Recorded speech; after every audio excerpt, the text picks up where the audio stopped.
Welcome to The Authentic Life of KL, the podcast where we throw out the rule book, where we dive in head first to the real and raw, unapologetic journey of living the best life. That includes lots of music. This is your go-to space for empowerment, for deep healing and owning your authenticity like the boss that you are. We're here to break down walls and slay self-doubt. Vibe to the soundtrack of your soul. With every beat and lyric, we'll move through stories that heal and empower. You can live your fullest and most badass life. Welcome to The Authentic Life with KL. Hey guys, it's Kitty. I have with me Chris Taylor Brown, the singer from Trapt. How are you? I'm great. Very good. Good. Thanks for joining me. I'm going to just jump right into some of the questions. I tend to focus a lot on mental health and how music really supports people through, whether you're an artist writing music or listening. What inspires you to keep going? I know that everything's madness right now in the industry and in the world. What inspires you to keep going? As far as doing, what we do for a living, which is music, it's the people who care about it, the fans who just inspire you to keep playing shows and making new music because they care about it, I mean, that's if your fans stop caring, then you're gonna have to do something else, Yeah. No, that's true. That's true. As long as they show up, there's something for you to do. Exactly. Yeah. So the music industry has changed significantly since you started. A Yeah, lot. the Um, internet. yeah. How's that impacted you since you've kind of gone all across the board with it? How how have you been able to navigate that? I think that it's much you can take your destiny into your own hands much more than you could in the 80s, 90s, and 2000s. Yeah. So, that's why you're seeing people who just have an idea of how they want to get their music out to people. They can nail it on their own. They don't need a label. They just they can do it themselves, like really every aspect of it. And so I mean, any artist has to get good at that. Yeah. Just like doing social media, And Yeah. a lot of artists are like, I just want to be an artist. And I totally get that, Right. but it's not the world we live in. Yeah. So Yeah. I ran across you on social media just when you started doing more lives. I think on TikTok is where I saw you and I see you doing lives. Has that been a significant change from you doing it, say, just on, say, a live versus being in person as much? I know you're touring and stuff, but I think that the online stuff like just makes people more excited to see you in person. So yeah. like anybody who likes what you're doing online would rather see you in person. That's just my experience. So with Trap's experience, and so that's what we do. We just to create awareness. But the real reason I do those lives is so I can perform the best I can when we do the real shows. And it's just so hard for me to sit down on a couch and just practice. Yeah. So being able to do something that's kind of live, not in person, but it's still live. It really helps me as an artist for sure. But it's mostly to create awareness around the things you're doing in person. Yeah, and then you also inadvertently gain new people that are Yeah, watching you that run across as well. Because I've really enjoyed the shows that are on right there, on. just kind of scrolling through. So I want to go back, of course, to Headstrong, right? I want to go back to that before we dive into the new album. It kind of became an anthem for resilience, and everybody that I know tends to have a story in time that they're like, "Oh my gosh, I know exactly what I was doing in that song." This. Did Nice. you Yeah. did you expect that to take on that, I guess, anthem type feeling for people for them to connect so much to it? I mean, we felt like it was a good song, like since right when we wrote it. But we thought Echo was like the whole label and the band thought Echo was going to be the big song, but then Headstrong being Yeah. ended up being the biggest song from the album. So you just never know. You never know exactly how the public's going to take to something, but we knew it was going to be a good song and it was going to do something. Um, yeah, but we didn't know it was going to be the song it was or it Yeah. is. Yeah, it's really interesting. Even my son was like, "Oh my gosh, I remember being in high school and I remember this happening this exact moment in time." And I like to talk about music being those mile markers for us. We use them at funerals and we use them at birthdays and we use them at weddings and we use them all Yeah, these things, but they do just paint this picture for us in our life in the background of it. definitely. How has your songwriting changed over the years from when you first started? Just I being better at what you do, you know, playing guitar, be able to sing over whatever you're coming up with goes a long way.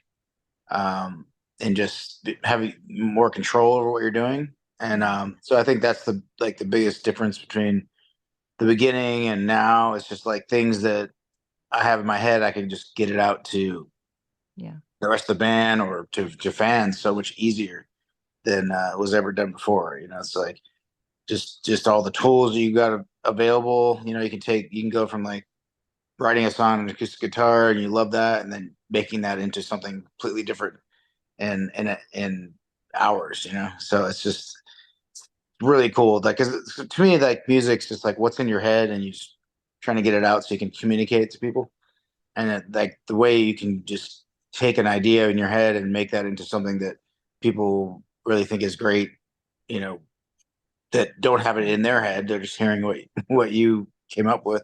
It's just it's amazing how quickly you can go from an idea to a real song at this point. Yeah, And you have a real knack for writing and with your lyrics. I have a friend in the music industry, and he was like, "Ah, he is the best songwriter." He was like, he paints those pictures. He was like, he paints those pictures, and I think I'm a lyric person, so I appreciate lyrics more yeah, so than just the music because being able to connect with a story or some sort of part of your life with it is impactful for so many people. yeah, yeah.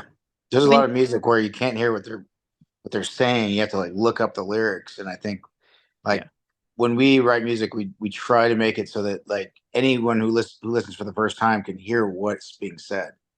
And yeah, we try to, at least. It's hard to get it.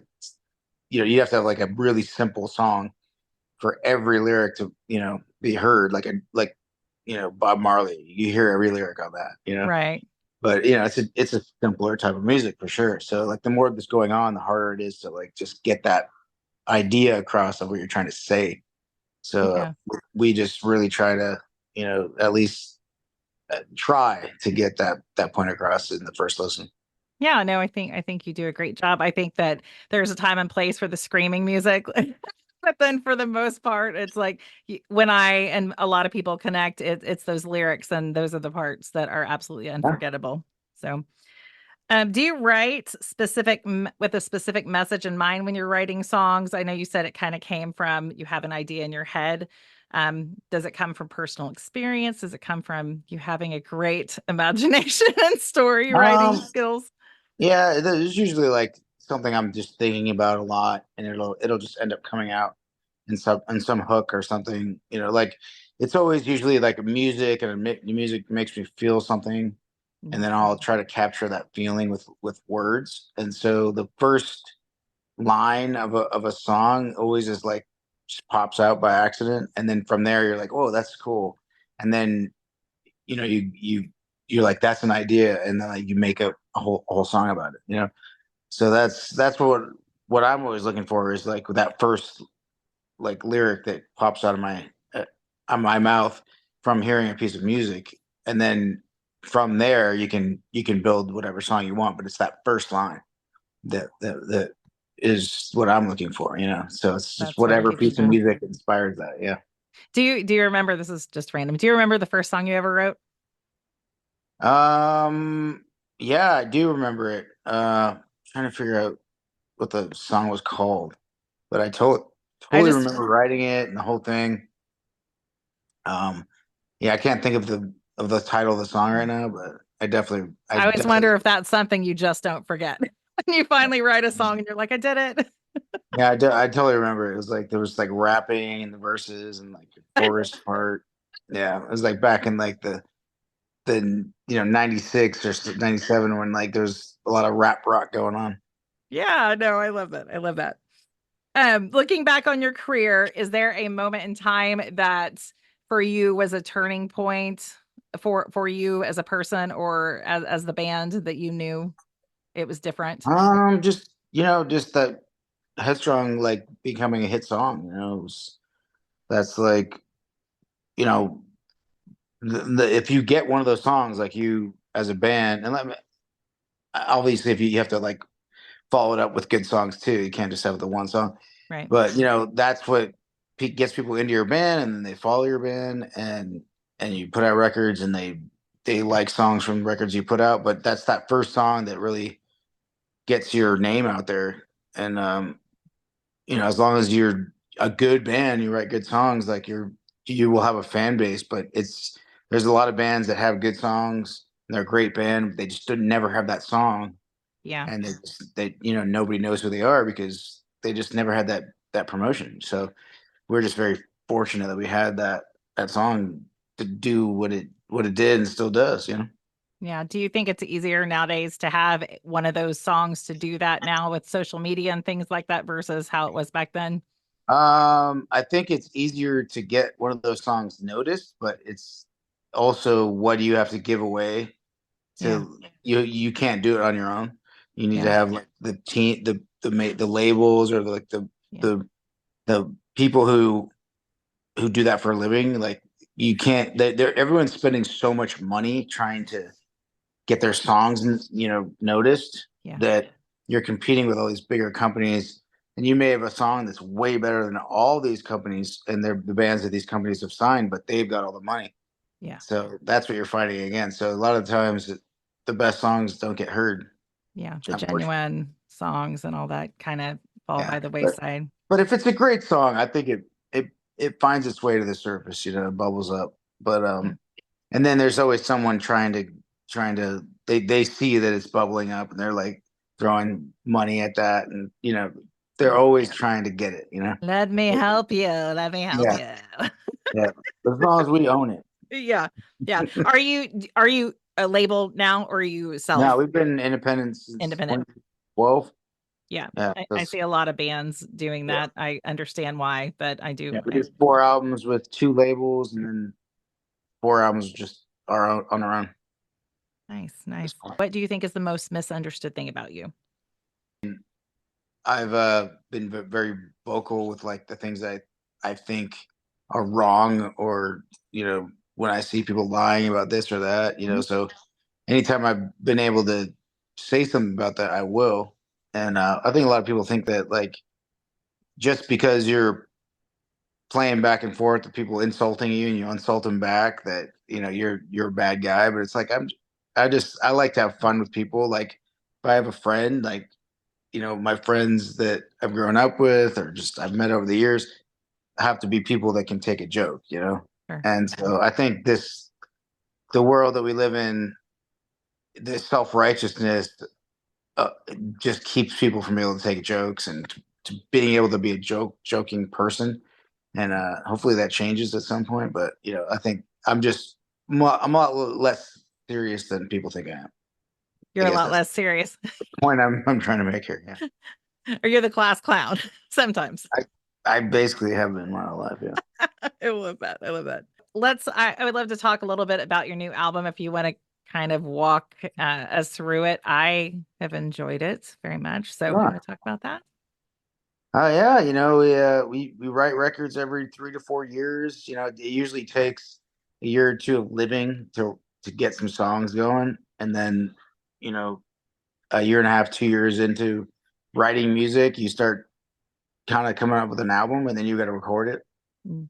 So yeah, like every 3 or 4 years. But um, we're writing. We always write songs. We're always writing. So we're never like, um, you know, we're just touring at this time, and then we're going to be writing at this time.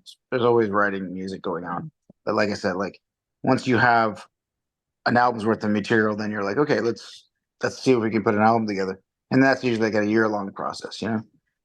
And we just started putting out songs before their actual record was done. We were just trying to put out a song a month, but we had the maybe half to three quarters of it done. So while we were putting songs out, we were finishing the album and all that. But I think just like going through the stuff that I went through personally, just putting my voice out there. You know, you get attacked. Just going out there and just saying what I felt I wanted to say on social media. Like, you know, I never say this stuff when we're doing live shows. We're just trying to entertain the audience. So I figured if you're going to say something, do it on social media, you know. But you know, I just felt like I just saw too many people in the music industry, just towing whatever line that the mainstream media was throwing out there. And so I just thought that was very unrock and roll. And I just tried to do the opposite of that. And so that was a learning experience. It was you know, going against the grain like that, you know. I Right. mean, that's why they call it going against the grain. You know, it's like it's so easy for people to be herded into different echo chambers. Really, is what Yeah. you have to call it. And you know, if anyone challenges their beliefs, they get mad, they go crazy, you know. And so Yeah. I just think for me as a person, I figured out that it's probably better to just hold your tongue and you know and just do what you do musically, you know. And Yeah. that's what we did on for the last couple of years, you know. um 2020 we made this album Shadow Work, and then we put it out, and part of that putting the album out, we couldn't tour, so was me just getting on social media, right, and just Yeah. doing that. And so the last time we didn't do that at all, obviously. But it was definitely a learning experience as to how the public would, and it's not the public, it's how they're you know, led into different like shoots, different Yeah. silos. And you know, Yeah. so and it's social media. It's like I don't know if it's on purpose, or if it's Everybody's just so easily influenced to absolute, sides of but, different things. but And they're pulled into groups, which yeah, is yeah, it just seems very like engineered. yeah, You yeah, know, it's not like it doesn't seem organic. And so, yeah, but I think the human need to belong to something, to mm, belong to a family or a community, yeah, is exploited by yeah, social media. And yeah, so that I definitely understand now. I didn't really get it 4 or 5 years ago, yeah, but definitely understand that now. But yeah, all those songs, you know, was just going through, you know, put yourself out there, and then getting ripped for it, and you know, by the media. I mean, if I'm going to go and say the opposite of what most of the mainstream media was saying, yeah, you're going yeah, to get beat up by the mainstream media. yeah. So, but yeah, it was just it was a crazy experience for sure. You know, And that album's called The Fall, right? yeah, the This last one. fall. Yeah, Yeah, you know, and I just feel like the reason we called it the fall is just like it just seemed like the way that um everybody was going about their tribalness yeah, was going to lead to a fall of yeah, some sort. So yeah. that's No, I, what I thought was going to be was what that all that was going to lead to. yeah. Do you have my favorite songs on the album are Drop Your Guard and My Devices. Though I Yeah. love, yeah, I love both of those. Do you have one that means more to you than the others? Um, Not really. You know, we always we don't even like make a song like if it's not something worth Yeah, finishing. You know, so yeah, you get an idea of like what a song's going to be with like a verse and a chorus. yeah, So to finish the song, if you don't really love the verse and chorus, like there's no point in doing that. yeah. You just leave it at where it was. No filler songs. So you take, Yeah.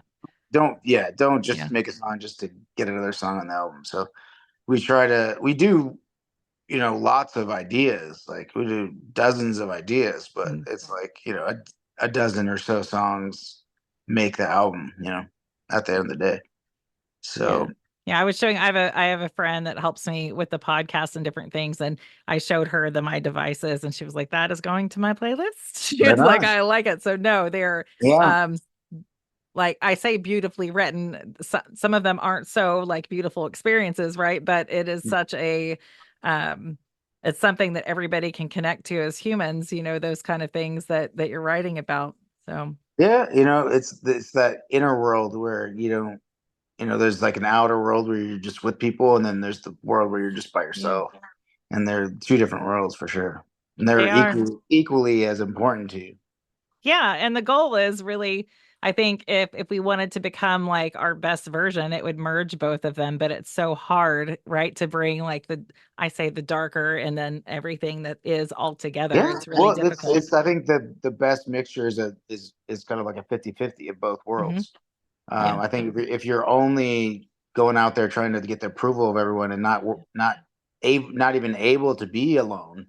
yeah, I mean, we all know people like that. yeah. And then we also know people who are like, I don't want to go anywhere. I'm just gonna sit in my apartment or my house by myself. Right. I'm fine. I don't need people. And Yeah, that's not true. You're just yeah, saying that. You're trying to be tough, which is fine. yeah, But it's a mixture, being able to do both yeah, and like both. Like I want to be around people, but now tonight I want to sit by myself and work on poetry or work yeah. on art or just watch a show by myself. Like being able to be by yourself is I think makes the experiences you have with other people that much more rich. If you could do both.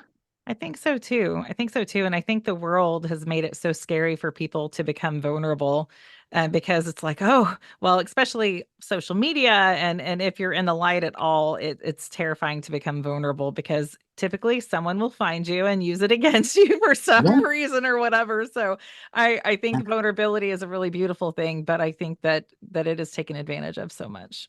Oh yeah. Always is. And it's yeah. There's plenty of people just looking for someone to admit that they're wrong, Yeah. so they can pounce on them. Yeah. So Yeah. Or and like people go, take everything why off of doesn't them. yeah Yeah. why doesn't anyone admit when they're wrong? It's because they get beat up for it. Right? Or they like to push off everything on someone else being wrong so no one's looking at them, which Of I course. get, but it's so much Yeah. easier to point out your faults instead of your own. So, Oh, definitely. yeah. So, the last couple of questions here. If you could go back and give your younger self advice, what would that be? Oh man. Hmm. I would say don't go down the rabbit holes. Right? Just just stay where you are and live your best life. Live your best life. Yeah. So, what do you have coming up? I saw you have an acoustic tour Yeah, that we you're doing. we did the first 16 shows. We got another 16, and we're doing that. We do like 2.5 weeks uh, on these acoustic tours, then take 3 weeks off. You know, so Yeah. so nothing's ever too long. Away from family and Yeah. and the life we have at home. Yeah, that's a So good 50-50, like you talked about. It's a yeah, good mix there. so, Yeah. so that's what we try to do: live life and with our significant others and our families and our friends and all that, and then also go out there and hang out with the fans. Yeah, that's great. Do you Yeah. have or where or how can fans come and support you other than showing up at a show? What can they do to support you and where can they find your music? Just trapt.com, trapt.com. That's got all the socials that we use and all the new music stuff that we're doing, and then all the tour dates that we've got. Right, It's pretty perfect. pretty up to date. Yeah. All right. And I'll post that here for anybody that's wanting it on the podcast. I always like to end the podcast with this question. If someone that you love or care about is struggling and with mental health or with depression or anything like that, what is some advice that you might leave them with? Um, try to figure out the root of why you're feeling the way you're feeling. I mean, that's the biggest problem with human beings is, um, their bodies dealing with things that they had to deal with without before their minds could make any sense of things.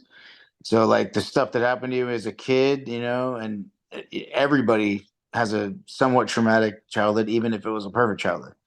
So, it's like when you have a tantrum as an adult, that's you regressing into I am so being excited a that you're toddler. speaking this language. Yeah. So, you got to understand, like, anytime life gets tough, and you want to throw your hands up, that's Yeah. you being a 3-year-old. And so you have to understand, like, what just triggered you to be that 3-year-old. And that's the biggest. It's like looking at your past from 30,000 feet Yeah. versus like being in the thick of it. And I think being in the thick of it is like that's when the temper tantrums start, or you want to, and you have to hide it from the world, which is just as bad. But yeah, being able to look at your life from 30,000 feet and understand, what you had to deal with, what kind of conflict you had to deal with as a child, and why you act the way you act as an adult. Like being able to connect those two pieces. Um, Shadow that's work 101. yeah, Right there, shadow work. I teach yeah, that. And so yeah. you I mean said that, and I was like, that's like 2018, 19, 20 was all about or learning about, how my childhood maybe affected my, yeah. adult relationships, and I was really able to master that kind of thing. And now it's just about, like how can you help people, how can you Yeah, help other people do the same thing. Because it's such a taboo subject. it is. Everybody wants to talk about how their parents treated them or what they went through as a child. You just expect to just get over it, and Yeah. When but if you there's an inner child and they're just wanting to be heard and acknowledged. And then yeah, yeah, it's but crazy. that's Yeah. it's like, if you can't go back that far, you just have to just suck it up and be a good cadet, Yeah. and that sucks, for the person who is going through, getting triggered as if they're, Mm, 3 years old and not knowing why. And it's because, it's like any time you get too emotional, it's because of the childhood yeah. stuff. There's just nothing else. It's just your body is being reminded of Yeah. stuff through as a child that you don't remember. Yeah. It's Yeah. just like it's happening right that very moment. It just doesn't understand that you're safe and in a different area.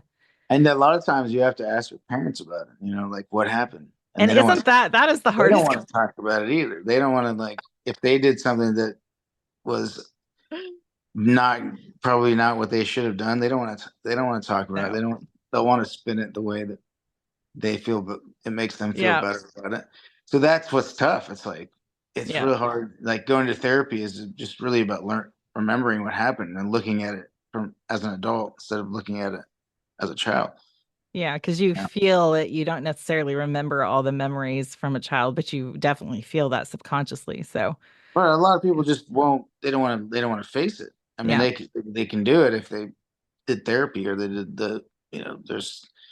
there's like cognitive techniques and stuff that yeah, these psychotherapists do on people, yeah, and it 9 times out of 10 the person is much less anxious after yeah. after you go through that treatment. Oh, it's wild to look at things differently, and I think with me, there's some of the things where I was like, aha, whoa, wait, what?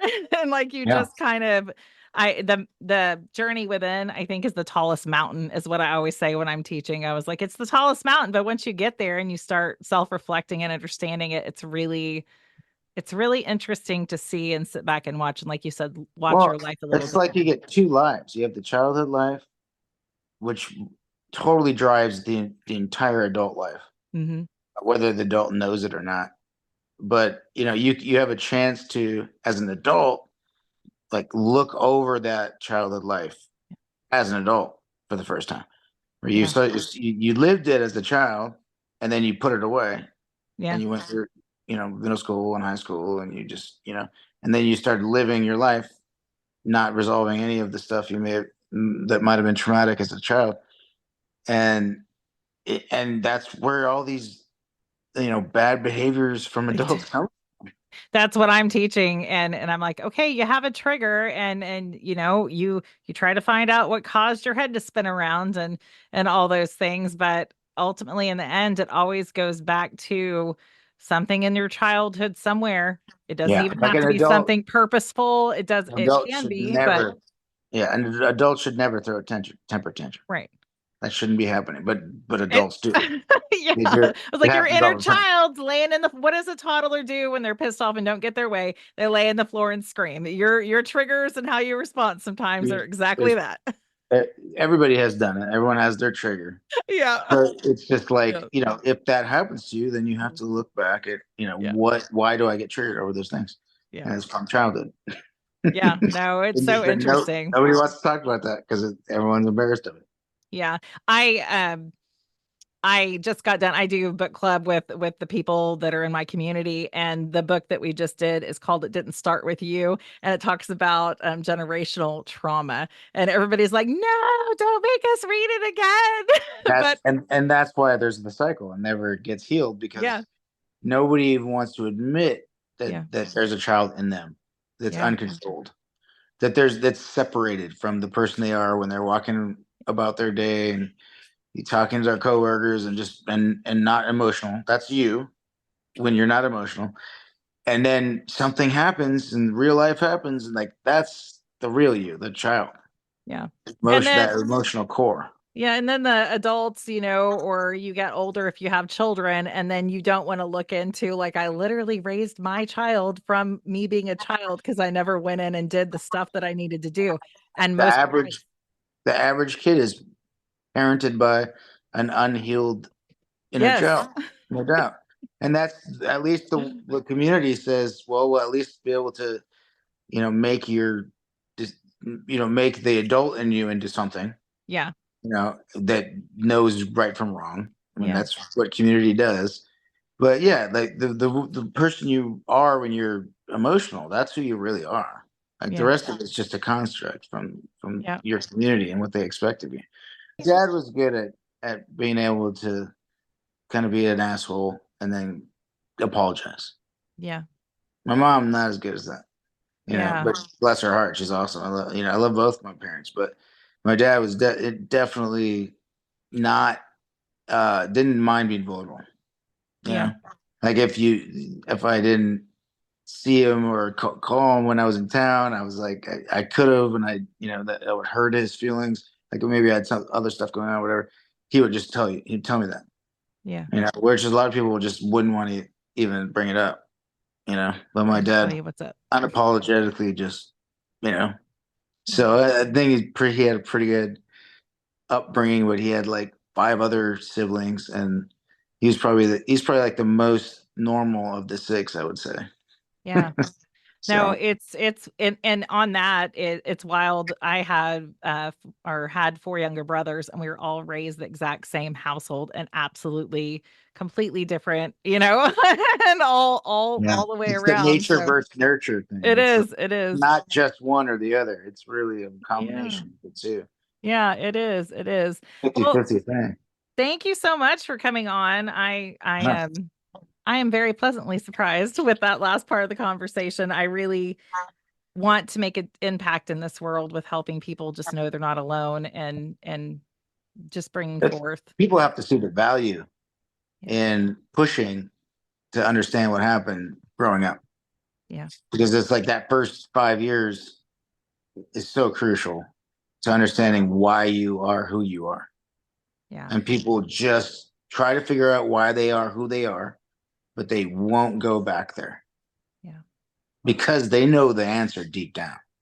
Yeah. I But think it's so they have to rewarding. knock that wall down between Yeah. the adult and the child. But it's painful. Yeah. It's Really, painful to let go of what you thought was actually well, I it was who you are, but you can let go of that thing. I think that I had a eye-opening experience because I was like, it was kind of hard to let go of that once I realized that I had an option here. narcissists will not bridge those two, the Yeah. adult and the child. And that's why they have the problems they have and the things they won't admit to. Right.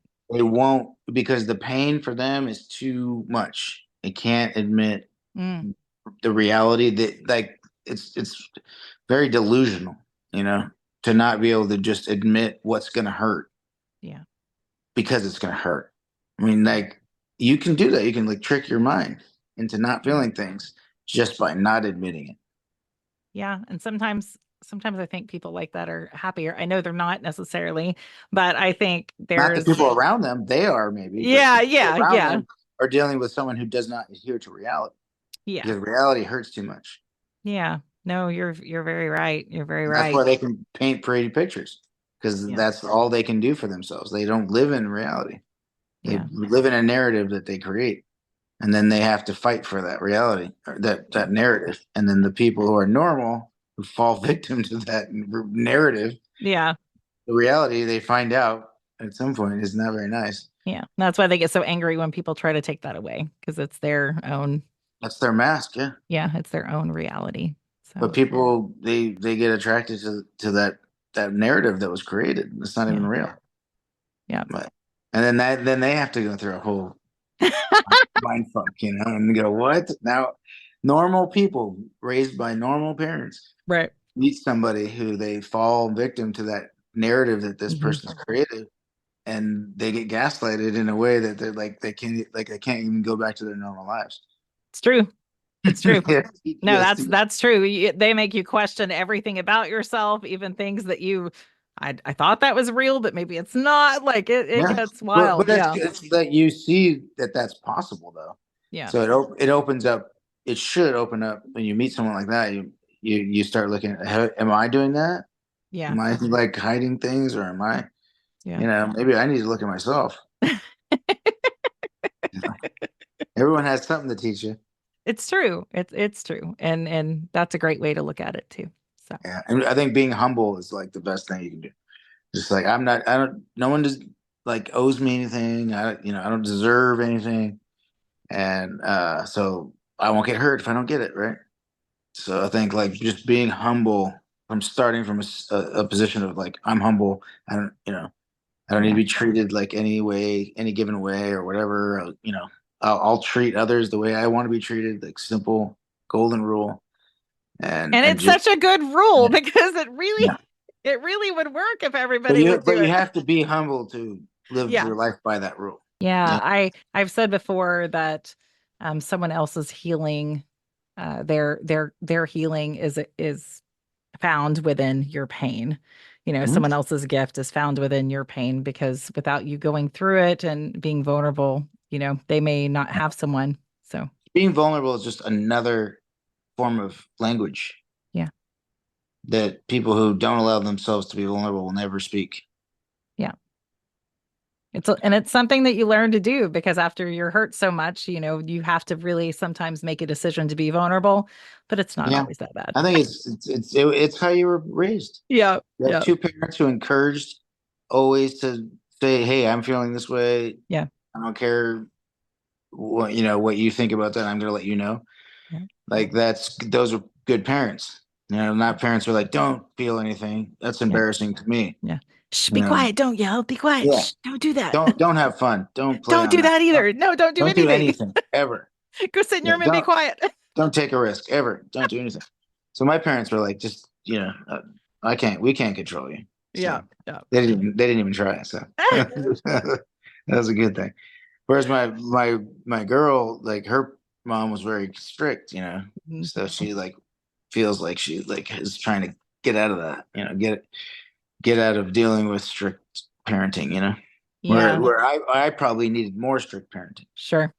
But that's usually this, I say the storm, but it's usually what happens is there's some polar opposites there to where you can connect and that Yeah, part kind and of then you kind of helps like heal it. get the best from each Yeah. other. I think. Yeah, and that's why the opposites would attract because it's like two people who need something and then they find it in someone Yeah. else if they're willing to be vulnerable and open. Yeah, absolutely.